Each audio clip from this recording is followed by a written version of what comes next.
Hello, everybody. Welcome to the panel. I am Phil Galasso from Final Draft. I'm also the host of Final Draft's Right On podcast. Got some great panelists here I'm going to introduce you to. From Ozark, we have Miki Johnson. Miki, welcome. From Dirty John, the Betty Broderick Story, we have Alexandra Cunningham. Alexandra, welcome. And finally, from Perry Mason, we have Rolin Jones and Ron Fitzgerald. Guys, welcome.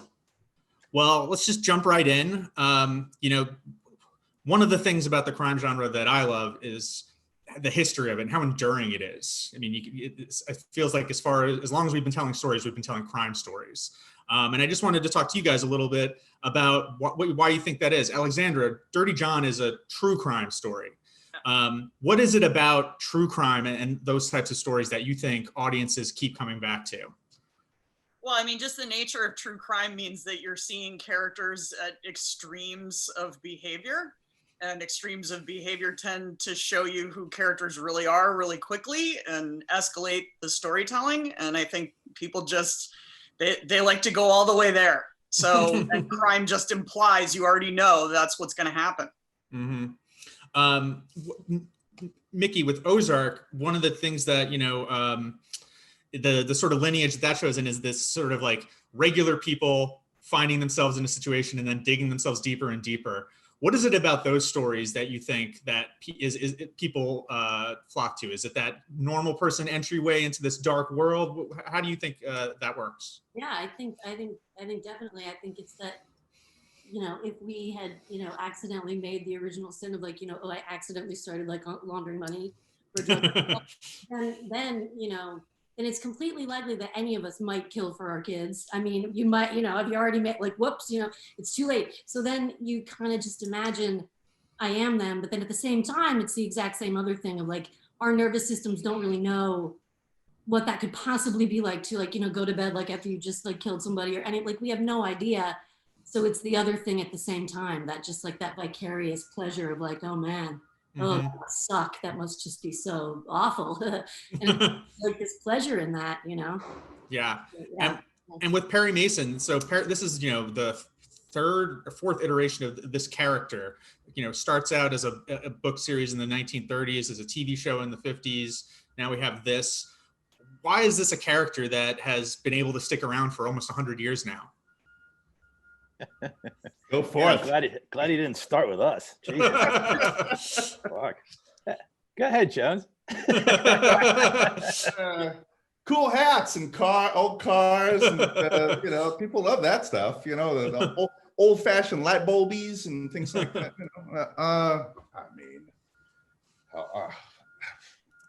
Did I stump you guys on question one? Damn. All right, I'll go. Now, I think the books I can't speak for. I think the books at the time were just like people were chewing that kind of stuff up. So I think that any kind of that gritty detective stuff, people were just chewing it up. The TV show, I mean, look when it was huge, right? America wanted to believe that the justice system worked really well, and a guy could come in and always find the truth and always make the right decisions and always be Superman at the end of the day. So it's just like, I think that show was just like, isn't our world swell? Like, doesn't it work out great for everyone except evildoers? And people wanted to, that's what they wanted to hear over and over again. So that's what I got. But your guys' show isn't quite that. No. Your guys' show takes the character and the world in a very different direction. Can you talk a little bit about the thinking behind that? Because I mean, this is a character, like I said, has existed for a while, but a large portion of the audience today probably hasn't seen the old show or read the old books. So what was your approach to bringing this into 2020? Well, I mean, we didn't want to repeat the show that had come before us, because that was a terrifically well executed show. It was really good, and I don't think there was any reason for anybody to spend any more time doing that. I think a lot of we were tasked to go back to the original novels, and you just start asking the same questions you would ask anyone else. The novels were kind of surprising, because you were like, oh, this guy's a little dirtier than Raymond Burr was, and this guy would do things, with a certain code. If he believed his person was innocent, he would move around some stuff. He was also like a single he was a one lawyer shop who was doing his own detective work, all his footwork for the most part. He would occasionally send Paul Drake off to do something that nobody wanted to read about, but he needed for the plot. And so we just, we're like, why that's interesting. What's that all about? And we sort of, I think there were some other, dictums from on high about maybe spending less time in the courtroom. So a lot of things we're coming towards, why, what would make this interesting, and what would make it, fun, interesting television, I think. One of the things about the crime genre is the sort of, murky morality of it, the characters with sort of nefarious intentions. Alexandra, on Dirty John, where the true story, we're viewing the story from Betty's perspective for the most part. Talk about what you have to do to sort of build audience empathy with someone who right out the bat we know is going to kill some people. Well, I mean, one of the things that we used this season was the 6,000 pages of transcript from the 2 murder trials of Betty. And the thing that I reacted to the most strongly the first time through them, and I had read it in other source material as well, but just to sort of see it, knowing that these words came out of the prosecutor's mouth, and she basically instructed the jury, I don't want you to think at all about why she did this. It only matters what she did. And that was so stunning to me, yet I totally understand why a prosecutor would say that. But, from my perspective, it was like, that's the only thing that matters almost. Just given, she never said she didn't do it. So she obviously was, going to be punished in some respect for what she had done. But the why of it is what draws me more than, what is morality, you guys? Anymore. Phil, I challenge you. What does that word mean at this point? And so, when you're talking about somebody with such severe personality disorders and someone whose perception of reality and identity had been warped so badly by how she felt she had been treated that she essentially took the word fairness and weaponized it, that morality is not what I'm thinking about. I'm thinking about motivation. And so that's, because these things really happened, these people really did these things, that's what I'm concentrating on rather than the courtroom of it all, which, Perry Mason, I just want to say, like, Matt Reese in the courtroom this season, if you have not seen the show, I assume everyone watching this has, but just like a master class in something that has been done so many times before, which was the incredible challenge for these guys. But yeah, morality just never concerns me ever, but especially when the characters are based on real people, because it's not for me. I'm not on the jury. I don't have to decide. So I just need to delve into why it happened. You mentioned Matt Reese, and that just, quick aside here, I think all of your shows across the board have outstanding casts. Alexandra, we talked about this before. The performance is on your show were just so incredible. I just have never seen a performance like that from her. I agree, totally. Can you just talk? It was going to be great that she scared me frequently and scared me. Up to me and be like, I don't know what's happening, and I would be like, just go with it. Just don't say anything to her. Yeah, and Amanda Peet is just incredible. Can you guys talk about having an actor like Matt Reese sort of elevate, what an actor like that does to your material, how he elevates it, especially someone like him who can do so much without even words. Yeah, he covers up for our shitty writing, and it's nice that he's handsome too. That works. Yeah, I was gonna give Reese a hard time and say, like, him covering for us. What the fuck? We made him. Are you kidding me? No, he's incredibly gifted, incredibly talented, great guy. He makes it easy, for sure. And Miki, going back to what we were talking about, or the context we were talking about as far as the audience empathizing with these characters. You got Jason Bateman, you've got Laura Linney, you've got Julia Garner, the Murderer's Row. And they've all got, they're all doing shitty things, but they've all got their reasons. Can you talk about the writing process for that when you're thinking about, what Julia Garner maybe wants out of something versus what Jason needs and things like Jason's character needs? How are you weighing those things? What are you thinking about when you're writing that stuff?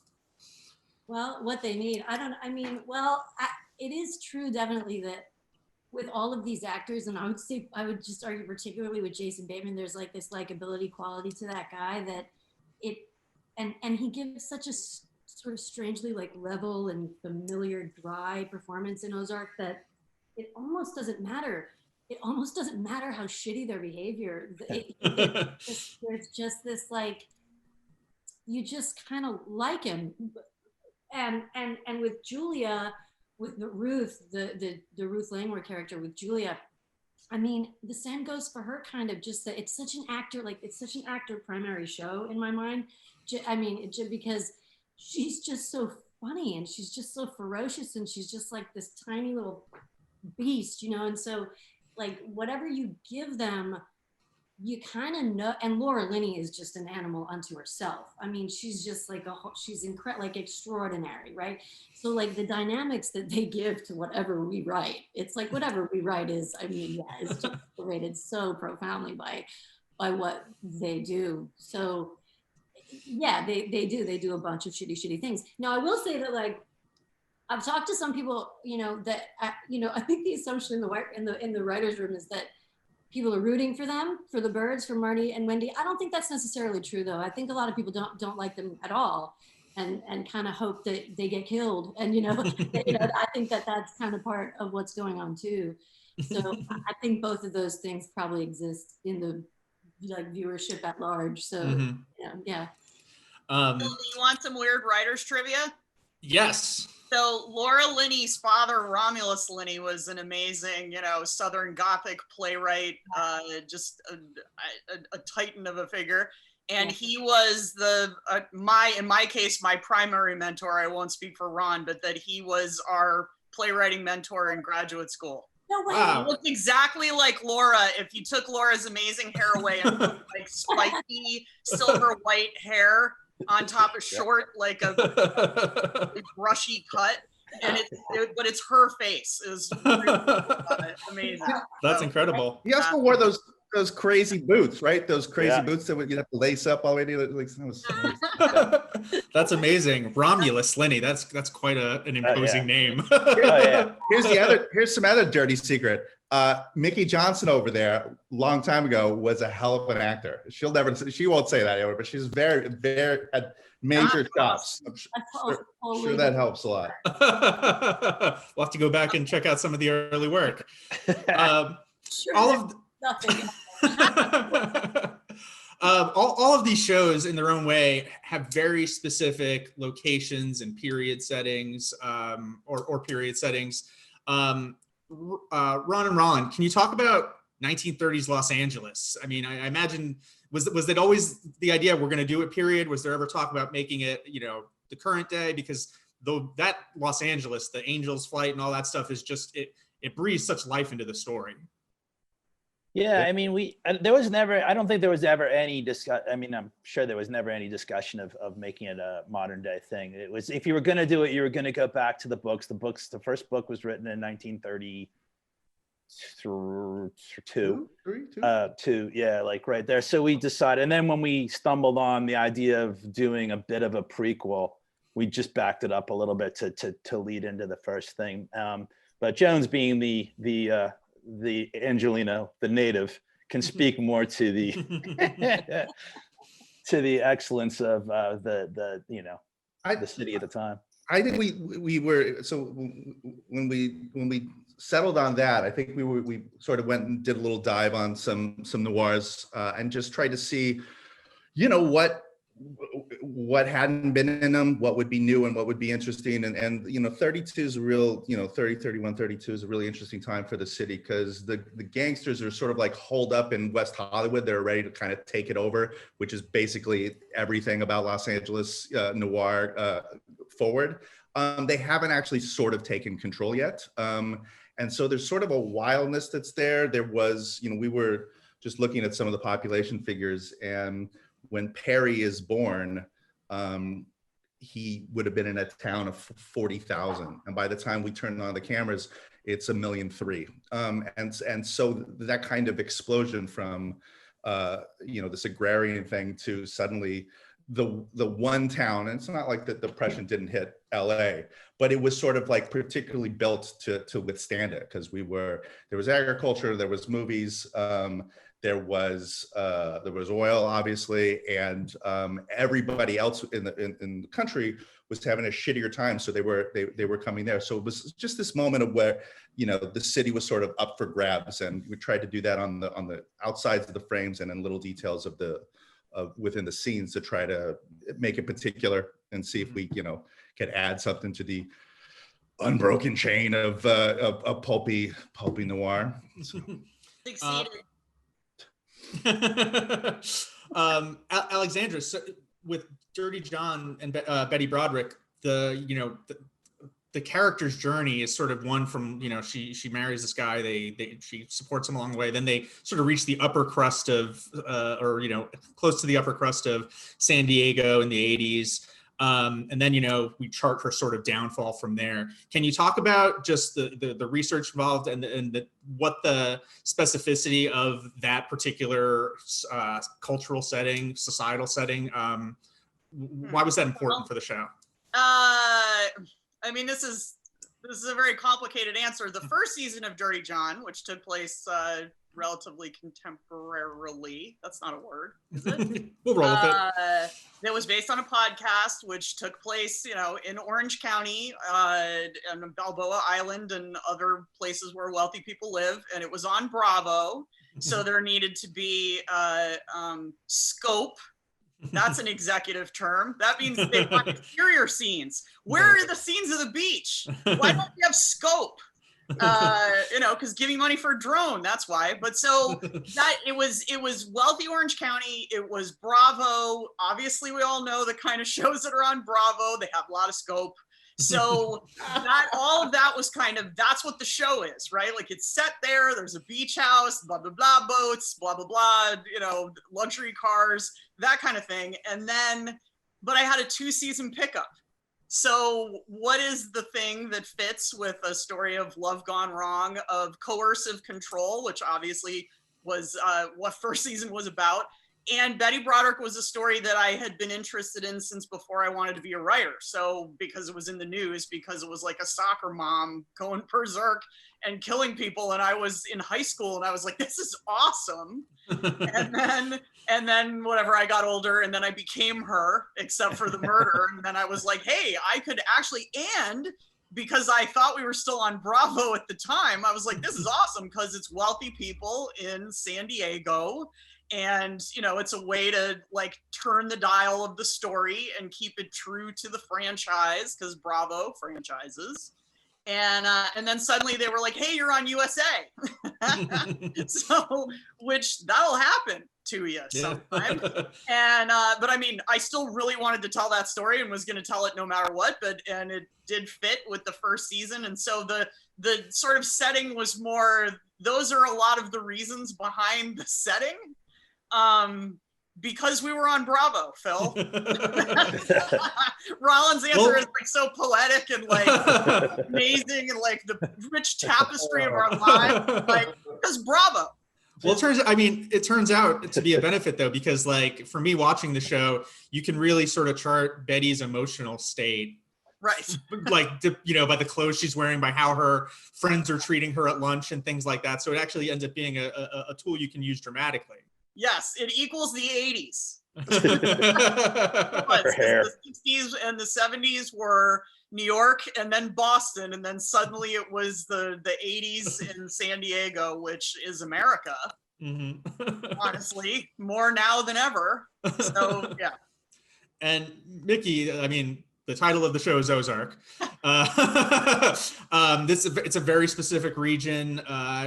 Has some very specific characters. Can you talk about exploring that, and like, was there a lot involved, or how does that work on Ozark?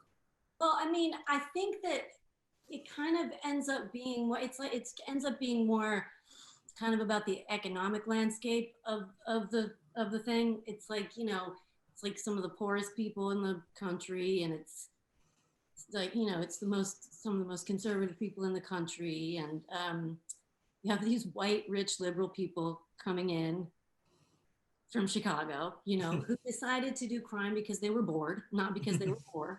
And you have them coming in kind of with this, like, you know, stated intent of stripping the land, of just like screwing over the businesses and laundering money into small businesses and just like messing up everybody's life. So it's kind of just this sort of like, it's like, I think what we ended up talking about, you know, in the bit, like when it's a big talk, is like that it's, they definitely, although they are tempted to assimilate into the Ozarks, the birds, the you know, Marty and Wendy, Jason and Laura, they don't, they destroy the area. And it's like, and in that way, it's just like a perfect American story. Just like coming in and just like crushing everything. Like that's, and I think because it's right in the middle of America with, like, you know, just like the purest Americans, I think the story kind of only works there. That, you know, so. You mentioned something that I want to dig a little bit deeper on, which is, you know, these normal people coming there and sort of, you know, raping and pillaging the land, so to speak. In the crime genre, there's a lot of audience expectations and tropes and cliches. And, you know, all of your shows in different ways do a great job of meeting and subverting those things. So on something like Ozark, there, you know, I imagine the first point of reference was like that people going in is like, oh, it's like Breaking Bad. How do you, as like a, you know, a writer, you know, take those expectations and create something that is new for the audience? I mean, I don't, you know, yeah, I think what the show did, I mean, I didn't write on the show for those 2 years, so a lot of this isn't me. But I think what the show did in terms of like the relationship to Breaking Bad is specifically is that it kind of, I mean, you know, because I was just a fan of the show before I worked on the show, and it kind of, you start out thinking this is going to be Jason Bateman's show. It's going to be a show about this guy, and it's immediately a show about a marriage, and then slowly it becomes a show about Laura, and then and a show about Ruth, and a show about the women really in the show. Not that it's not a show about a marriage, because like if asked, I would say that is definitely what it's about. It's definitely about those two. But I think that's probably the great subversion of it, is the women in it, in reference to a show like Breaking Bad specifically. Yeah. I think though that it actually does a pretty good job of like of meeting a lot of expectations. It starts out as a very kind of splashy murder show, and it stays that way, and it's like shocking, it's funny, it's like the violence is like very acute and sort of funny, and it continues, I think, to meet that promise like over and over again, which I think is sort of part of why you like it in the first place. So you know, I think it kind of does, but I think it honors the thing and kind of, you know, kind of does a slightly different thing at the same time. Yeah. And the show's use of humor is striking. When you're, you know, when you guys are in the writer's room talking through stuff, and when you're, you know, sitting down to write an episode, what's the is there a smell test? Is it like, nope, that's too broad, that's going to take the audience out? How do you guys go about that? Yeah, I mean, yeah, oh yeah, like it's like definitely stuff that ends up too broad, too gratuitous, that we end up not doing. I think in terms of the show being funny, I think that we did, like, it's obviously like we're not in there trying to be comic in there at all, really, ever, really.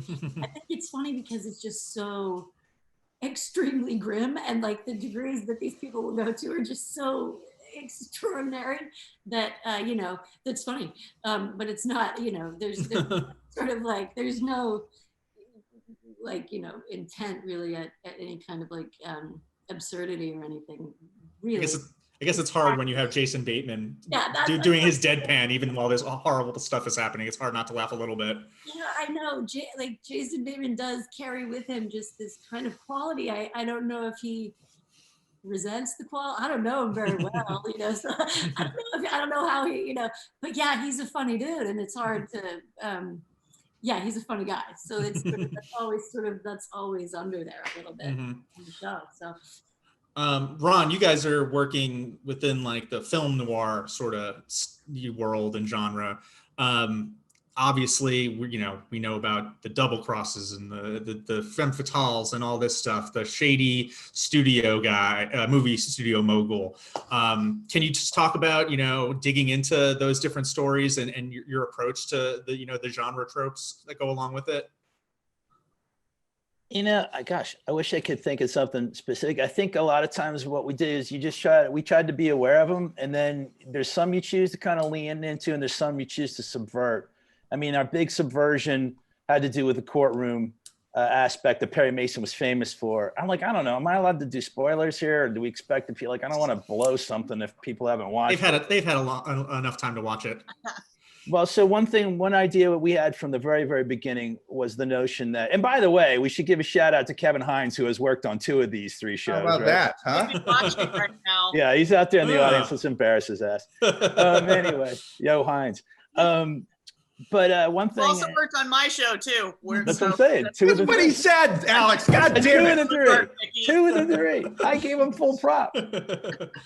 It's Mickey's the one who hasn't hired him. I mean, she's the one who she should feel bad. But early on, the coffee shops over in over the what is it, Manhattan Beach. He's just hanging out there, avoiding his family somewhere, just hiding from everybody. But pretty early, we were talking about the notion that nobody, and Kevin was saying, nobody confesses on the stand. It does not happen. And yet you see it in every freaking legal drama. So we knew right away we wanted to go after that and kind of, that was a fun thing for us to save and sit on. And we knew that was going to be a big moment for us to subvert that. I think if you can identify them, then you can play with them, right? I mean, and I don't think you have to always subvert them. I think the audience wants you to deliver on some of them. Sometimes they're great, and then sometimes you're just like, oh God. So I guess you roll the dice. I don't know. And Alexandra, on Dirty John, I think there's this, cliche or whatever of like the woman scorn, and the show and the writing and the performance just brings so many nuances and complexities to that. Can you just talk about, your approach to, building that sort of relationship between the character and the story and the audience?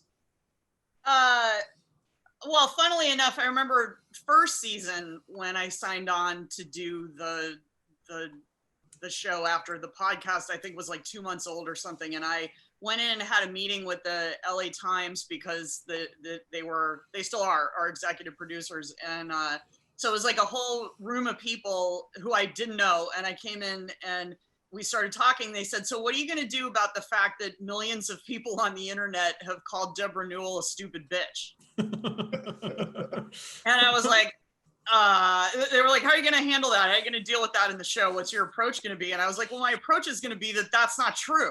So, that's kind of, and also I was the only woman in the room. So it was a little bit of an awkward moment where I was like, I don't really see it that way is why I'm here. Clearly. So it's not been my goal to write a show about a stupid bitch. So, but that was kind of it's easy for people, especially when it's a piece of amazing investigative journalism and you're hearing the voices of the real people. It's easy to stand apart from it and judge it, especially when people have voices that are a little easy to judge. Like speaking of people having things in common, obviously Julia Garner, who has won Emmys for Ozark, was one of the characters first season of Dirty John, and she does a voice that is accurate and very Orange County, and it's easy to dismiss people like that. And we wanted to turn that on its head. When I got Connie to sign on, one of the reasons, besides the fact that her hair is like the real Deborah Newell's hair and has 4 of its own Twitter accounts and stuff, it really wants Trump out of the White House. But so Connie's such a smart actor. And she brings such people want to connect with her, they identify with her, they relate to her, they want to be her.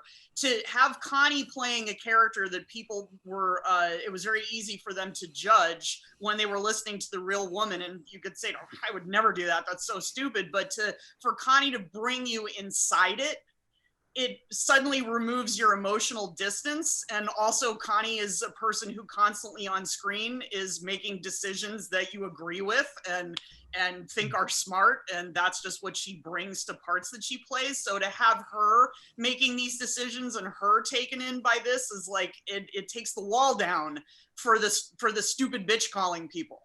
And the same thing with Betty Broderick. The narrative 30 years ago was, here's this crazy, stupid, angry, fat bitch. Of course she had to kill those people because she's jealous and crazy, and how could anyone stay married to that? And much like the Lorena Bobbitt documentary that was on Amazon, where they re-examined everything behind that, it wasn't just somebody throwing a severed dick into a 7-Eleven parking lot. It was rape and abuse, and it's not funny. It's not the Howard Stern show. It's not the Moonlight Bunny Ranch. There was a miscarriage of justice in the media of this woman, the same way there was with Betty Broderick, because no one wanted to hear about why. No one wanted to hear about when you are lied to systematically for 2 years about your own life. What happens when you find out that none of that was true? Like, what does it do in terms of untethering you from the earth? So I do think that's what scripted versions of nonfiction stories can do, is that they can remove that wall that allows judgment to be passed safely and brings you in emotionally if the actors are great, which, you know, luckily all of us here have gotten to work with really amazing actors, and they do that. They bring people right in and they don't let them out.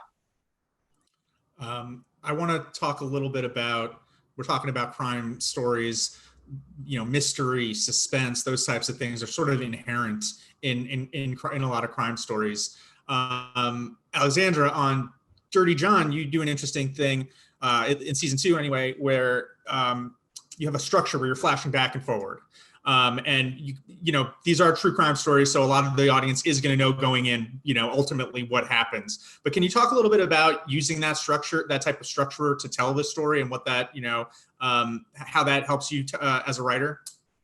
Yeah, I mean, first season, there were a lot of discussions about, well, everyone's going to have listened to the podcast.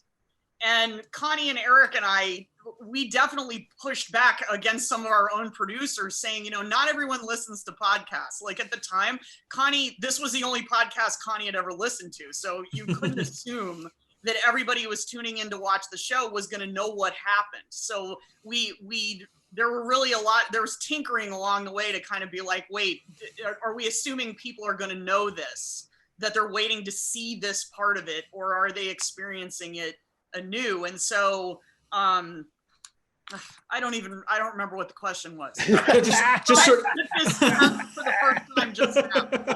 Get her more coffee.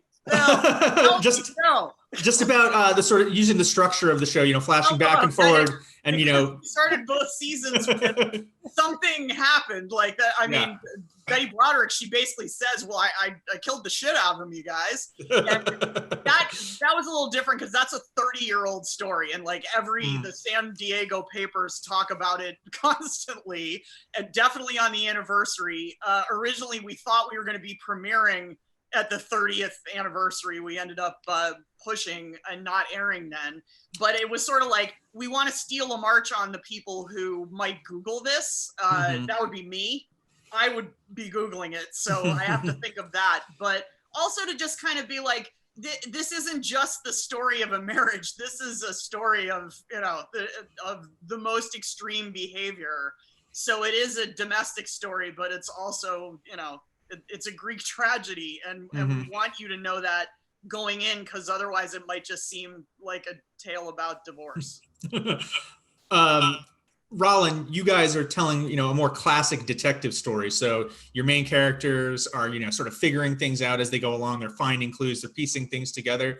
Can you talk about, you know, both how you construct a mystery or mysteries, and then how you decide what information to dole out and when? Oh, we're terrible at it. That's what no, I mean, I make a little joke about that, but we actually probably ended up making a show that that does everything you're not supposed to do. We break POV. We tell you who done it pretty quick. And so, you know, you're always juggling that. I think we were particularly interested in, you know, the weight on, you know, what this would do, not the plot points, you know, all the time so much, but how much that would weigh on a particular person and what happens in between, and the things that you get wrong and the things that you know, go to the left, right. So you're kind of juggling a couple of things, which you always have to have a mystery. So if you said who done it, then clearly there must be more stuff that hasn't been done or hasn't been uncovered. You know, and I think for us, you know, the big challenge was, you know, if you want to make this, you know, relevant to the audience, the American audience that's watching it today, we're in 1932 Los Angeles, and you are in, that's a lily white town, man. And so, you know, you had to like, you know, I think it was a great discipline for us, and I think we got into some alleyways and some places that you wouldn't normally go to for that stuff. So we screwed around with, you know, where in Los Angeles in particular this crime could take us there. So you spend a lot of time on figuring out that crime and how, once you dropped it, how it would ripple out to some interesting and some different people. And, you know, I don't know, just kind of tried to, I mean, we're basically, we're telling a Batman story, aren't we? You know, just sort of like, how do you get the super friends together? You know, how does Paul meet Della, meet Perry, and bouncing around between those things. So we ended up making an unsatisfying mystery in that way, an unsatisfying, you know, pulp thriller that way, an annoying, we didn't give them the piece of the pie that they want at the end with the confession in the courtroom, and hopefully putting all those misshapen pieces together. Maybe it turned out okay. I don't know. I'm not sure. Miki, so with Ozark, you have these characters that are in like quicksand, basically. They keep trying to claw themselves out, and they just end up in there deeper and deeper. When you're thinking about these stories, when you're writing them, how are you plotting that out? How are you charting these journeys? Because they're all so interconnected. Oh man, I don't know. That's a good answer. Wow, that's an intense question. I don't know. I guess, yeah. I mean, That's a panel about crime, about clueless writers. That's like, in the dark.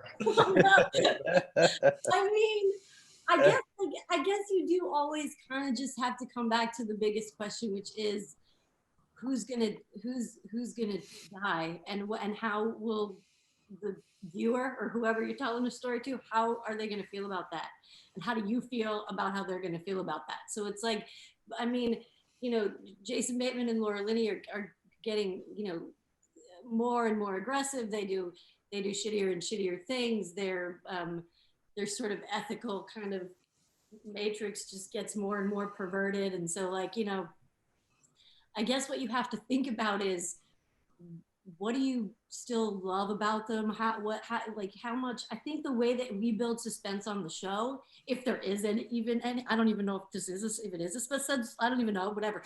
But I think the way that we do it is that you spend time with the characters and you end up liking them. And so then putting them in jeopardy, mentioning jeopardy, like if you mention jeopardy for Ruth and she's threatened, it's because people like her and we spend time with her that people feel that suspense. Or Jason Bateman too, just because people like him in general. It's like when he's threatened, that's the suspense, I think, in the show. Like that, it's a lot of character stuff. It's a lot of character building, so that when you put these kind of love objects at risk, that's how I think you kind of keep the viewer with you in it. I don't know though, man, that was a really complicated question, so I don't even know. that was a good answer. I mean, like I said, okay. Watching this show, it's just, you know, one of those things where every little domino once it falls, it means there's going to be ramifications across the board. And so that's always enjoyable as an audience member to watch, and hearing how you guys, you know, kind of think about that and how involved the actors are is cool to hear. I want to just talk a little bit about sort of your writing process on stories like these, because so Alex, you've got a true story to draw from, but it's a television show at the end of the day. So how are you taking that true story and then turning it into 8 or 10 episodes of television, and, you know, staying true to it while also making it, you know, a show that, you know, someone who's not familiar with the true story can engage with and watch? Yeah, I mean, first season, obviously we had the podcast, which was 6 episodes. We did 8 episodes. The podcast ended, a lot of the episodes ended in a way that's great for a podcast, but impossible for a television show. Like, you know, just suddenly out of the blue, it'd be like, yeah, people told Deborah to get a gun, but she wasn't going to get one because her sister was killed with a gun. End of the episode. And you're like, what? Gun, sister? What? Like, why would she need a gun? And it's very exciting, but like, I can't do that because people would just be like, did she have a stroke? Like, how is this storytelling? So I came into the room with a sort of, I had rethought the framework of the podcast, but there were so many things in the podcast, it was an embarrassment of riches, as was the second season. And so I kind of took the I stretched it out and then I let it go and it all kind of like slammed back into each other. And then I chopped that up into 8 pieces and went, what do you guys think? And they said yes, or they said no, the room. And then I went, more scope. Yeah, exactly. They went, are you going to have helicopter shots of the beach? Yes. Great. So yeah, I mean, I went in and pitched the whole season up front to the studio and the network. I hadn't written a pilot. I was basically like, this is what we're doing. You've heard it all. You cannot object later on because you cannot say you were not told. And then I wrote the pilot, and the same thing second season. I had actually a book that is like my In Cold Blood in terms of how I feel about it, called Until the 12th of Never, which is a very good title for a book about people who got married and then one of them killed the other one. And it was actually written by an LA Times journalist. The LA Times are our executive producers. And I got the studio to get me the rights to the book, even though the season was not based on it, because the point of view of the book was very holistic in terms of trying to take into account not just Betty's point of view, but her ex-husband's point of view, her ex-husband's new wife's point of view, just sort of everyone, like what people thought was going on at the time and what they were worried about versus what they said later they had been worried about. You know, the way everybody sort of ran away from Betty way before the murder, that she was very alone, that kind of stuff, that Bella really had the kind of attitude towards a true crime story that you would want everyone to take. The victims and the perpetrator, just trying to examine every element that went into what happened. So we had that, or I had it because I had read it obsessively. So the poor room had to catch up to me. And then we also had the 6,000 pages of transcript, which when I sent our researcher to San Diego to get them, he called and was like, haha, funny story. So I showed up and they told me it was so weird that I was asking for these today because they were about to shred them. Because it had been 30 years since apparently they shred after 30 years. I who knew? Damn. But I had to sit down because I felt like physically ill when he was like, that would have happened if we were a day later. And we took all of that and just, you know, cherry picked. And I mean, there was so much stuff that you were second guessing everything, being like, is this the important thing to choose about this story versus something else? Which, you know, is that's a high class problem to have, but still, yeah, I mean, that's kind of how we put it together, is we had all this information and then the room would basically be like, you know what I think is really important to the story and I also love is when she drove her SUV into the front door of his house. Like, we got to get that in there. Got to get that in there. So it's, yeah, when you have a zillion things like that to choose from, it's really just a question of like time and taste. You know? One takeaway I think for everybody watching right now is do your research as to which true crime stories happened 30 years ago or 29 years ago and get those transcripts, because they're not going to exist pretty soon. Bring a sleeping van with you. Ron, so you guys, you know, we talked a little bit about this. There's research into Los Angeles at the time. You've got the source material to draw from. But then, you know, at the end of the day, you're sitting in a room with some writers and you're figuring out a story. So when you're planning this story out, what was your process of, you know, synthesizing all of that research and those influences and then turning it into this new version of the story? I think the first thing we kind of did, if memory serves, is like you try to lay out the beats of the actual mystery. Like, how does this make sense? He starts here, he's tracking this, he ends up here. What's that process like? What's the nuts and bolts of that? And I'm actually curious. This is a question I would have thrown out to Miki and Alex too, because at least I find it in these things, I kind of need to start with what the hell happened. Then I can go, why did it happen, or who was involved in it, or what the, you know, whatever that is. But like, I need to know, like, here's what actually happened. Because I feel like there are plenty of things you can watch. I'm not going to name anything, but that you can watch them and you're watching it and you go, these guys had no fucking idea what was going to happen, because none of this really tracks. Like, you can sprint by it and maybe go like, okay, I guess it was cool. I'll just fuck it. You know, whatever, that happened. But it's talking about HR Puff and stuff, clearly. Sigmund the Sea Monster. But like, yeah, man. So I think like I need to at least know that part is as solid as at least as you can get it, so that when inevitably someone goes blah blah blah, you know, there's always someone out there that's just looking to stick you with a hot poker. I mean, come on, let's face it. And so, yeah, I'd rather not give them too many opportunities. I don't like hot pokers. Yeah, very important to know how your victim actually died. Right? That's the thing I've seen on shows where it's just like, then they get to that point, you're like, oh, you didn't think about this at the time. Like, the fact that they fell off a cliff means that like certain things happen to them that don't match what you're pitching now. But if there's a beautiful beach and some sexy people, you can fall off that cliff. Yeah, well, yes, that hides a multitude of sins. Miki, on Ozark, it's a show where so much happens. Like the story just moves so quickly. When you guys are sitting down at the beginning of the season, what are you talking about? Are you like charting, you know, these are the points we need to hit, this is the end point, or is it more of a, you know, like a fluid situation?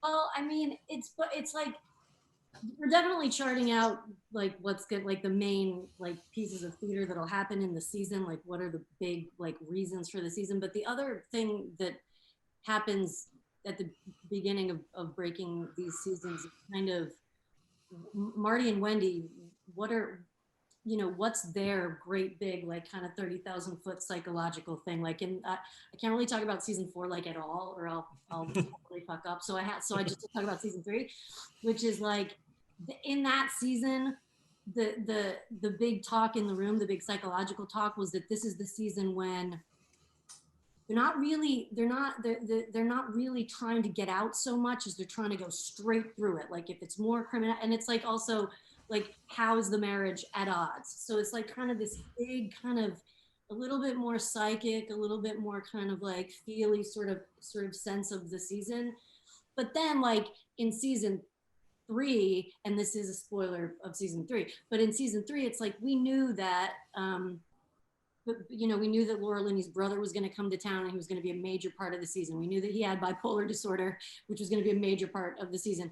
We knew he was going to die, which was going to be a major part of the season. So we just didn't know any of how any of that happened, and when we started, and we didn't really know like how we would get how we would earn all that kind of, how you get that character so quickly. The brother, who was played by Tom Pelphrey, who's just like this killer actor. So good, dude. So crazy good, right? Just sick.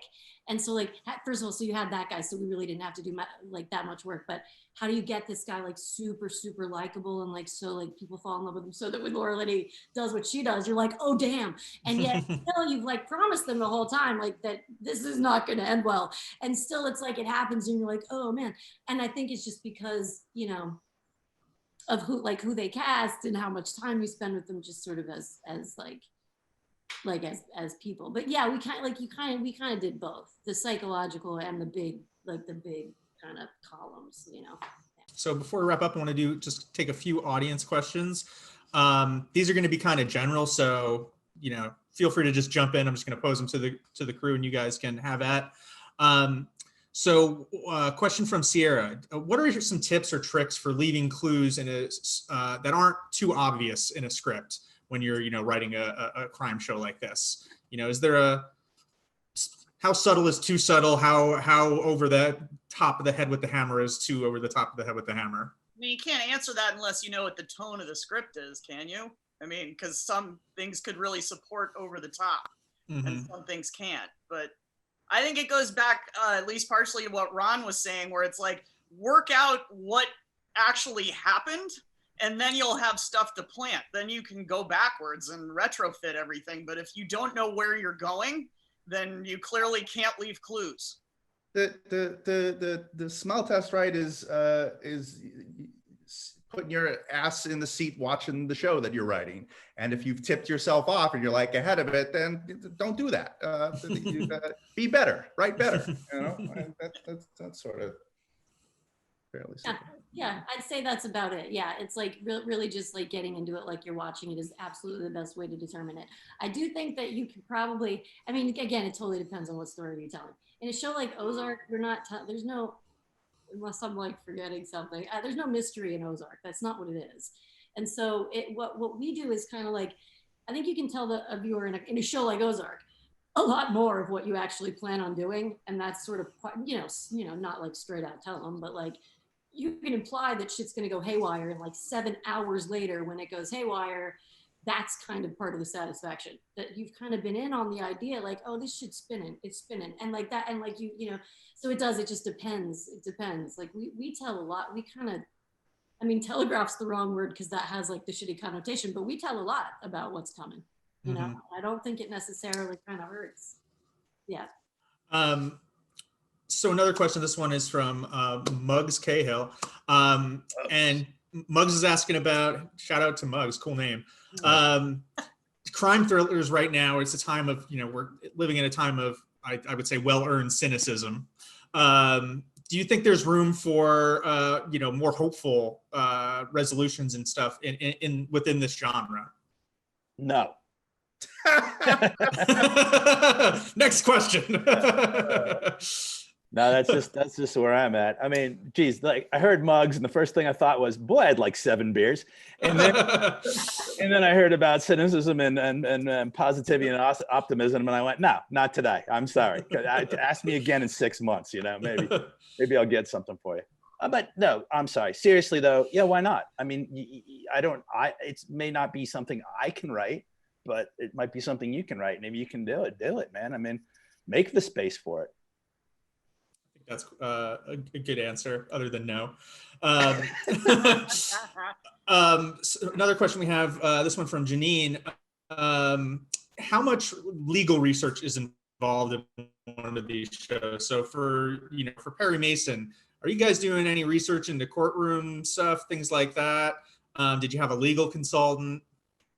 Kevin J. Hines. Kevin J. Hines. He's out there. He's again. He's in Manhattan Beach right now. He's the legal consultant. Wandering around yogurt shops and got flip-flops on. And he's just looking for work, folks. Knocking sand out of his sandals. Who knows? He's busy. Sandals, you guys. Can you imagine Kevin Hines in sandals? I think he pulled some transcripts from some court cases back then. I think we were all kind of shocked at, with the exception of a few how little has changed in terms of the dynamics. And I think we were looking at different, places to put tables. We just we saw some pictures where like, oh, wait, look, that's a different arrangement of prosecutor and defender. And I think you're just, again, trying to look for something in some very well-trodden, genres, of something that's just new and something that's different. But then you just mostly just throw it to your lawyer, huh? Yeah, how can we do that, right? Well, you also want to make, I'm sure Alex did this too. I don't know, Miki, if you had to do this stuff, but we worked really hard. We did not want lawyers looking at this show going, that's bullshit. Yeah. That's not how it works. There's still one little thing that I don't think anybody called out, but it kind of tweaked me a bit, and Kevin pointed it out on the day, but we were overruled, sort of. At one point we had 2 stenographers in the room, and it was kind of like, why is that happening exactly? Because someone likes how it looks in frame, Very important case. Yeah. So but we did tons of research. Or I should say, Kevin did the research. So that was it similar with Kevin for you on your show, Alex? Oh, yeah. Well, I mean, like I said, we had my 6,000 pages of hard-won transcript, but Kevin and I have been working together, and Ron was there too for 10 years on cop and lawyer things. And if he doesn't know the answer from having tried cases from both sides of the table, then he knows somebody who does. And it's what Ron said. It's if people are watching it who would know and they think your show is bullshit, then you're not done, you know, because like the goal should be to have it be as accurate as possible while telling the story that you want to tell, which is why Kevin's a great consultant, because he always says, tell me what you need to have happen and we'll figure out a way to do it that it would actually happen that way. If you can, and I know there's a lot of stories that don't support the, you know, the by the book way of doing things, but if you can get it right, then you should. And there are people, you know, as up and coming writers, there are resources for you out there. You know, the guild can put you in touch with a lawyer, a criminal defense attorney. You know, there are people, you know, that could do that. You should do it. It's good practice to do it, if nothing else. Kevin will also tell you that he does his best research when he's wearing a mock turtleneck too. The best ideas come. Well, we're learning so much about Kevin. Yeah, mock turtleneck, sandals, yogurt. I can picture him in my head. For your audience, we're talking about a guy also who is in front of the camera in The Jinx. You know that one on HBO? Yep. He's like the first prosecutor. He's there. He's got the mock turtleneck on. Go do a deep dive into Kevin Hines, everyone. Absolutely, check out The Jinx. So I think we have time for one more audience question. This one is from Alexander McDaniel, a 13-year-old aspiring screenwriter. Good on you, Alexander. Miki, let's start with you. How do you find dialogue that is best works for each character? How are you crafting characters' voices on the page? And then, you know, I mean, I imagine the actors have a lot to do with that, especially on, you know, when you're in season 3 of a show. But what's your approach to that?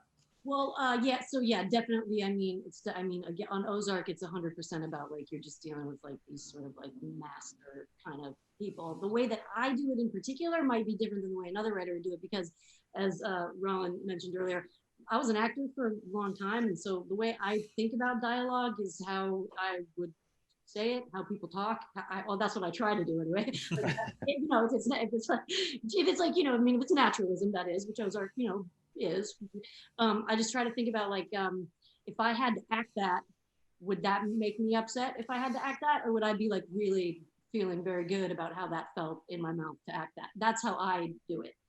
I don't know. I mean, I think probably that's how probably most people do it. They just like, it's in their head and they're hearing the actors, and it's a very rhythmic kind of experience writing dialogue, and just thinking about, you know, just how the conversations that you've had in your life and how you really talk is the best way to do it, which I don't know if that's helpful at all, but I mean, I would add to that it also comes from character to a certain extent, that like who the person is going to determine how they speak.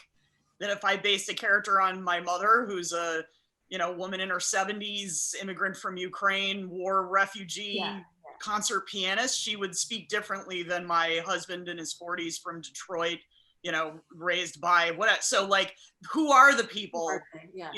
Before you start thinking about what they're going to say. The kid's 13, the writer's 13, who's writing in. You know, Alexandra, a good exercise, Alex. I wouldn't do it now because COVID's all over the place. So stay indoors, wear your mask. But when the vaccine comes, I would take a notepad and a pencil, go sit at like a cafe and just listen and because a good and a no shame way to begin this little business is just mimicry. Just see if you can start right there, just being able to like capture people's ears, and you'll hear how the two people that you're listening on, how they have different rhythms they have there. And that'll give you a lot of, that'll build up a muscle that you have, so that later on when you want to add heightened language and you really understand what actors, you know, that the actors wants and needs of it, you'll already have this beautiful like little riverbed that you can base that skill on top of it. So that's a little thing you can do. I would add to 100% agree with what Rolin said. I would add to that just in some way, again, be careful, safety first. Go someplace you haven't been. Don't go, if you hang out at Coffee Bean, don't go to Coffee Bean because you're going to hear a bunch of people talking about their screenplays. Go somewhere else, you know, go somewhere that you're unfamiliar with, and then just observe. I think that's really great advice. And to leave everybody, I want to thank our panelists, Rolin, Ron, Miki, Alex. Thank you so much for taking the time to do this. Thanks to the Writers Guild for putting it on, the Writers Guild Foundation, I should say. Everybody, stay safe out there, stay healthy, wear your masks, and take care.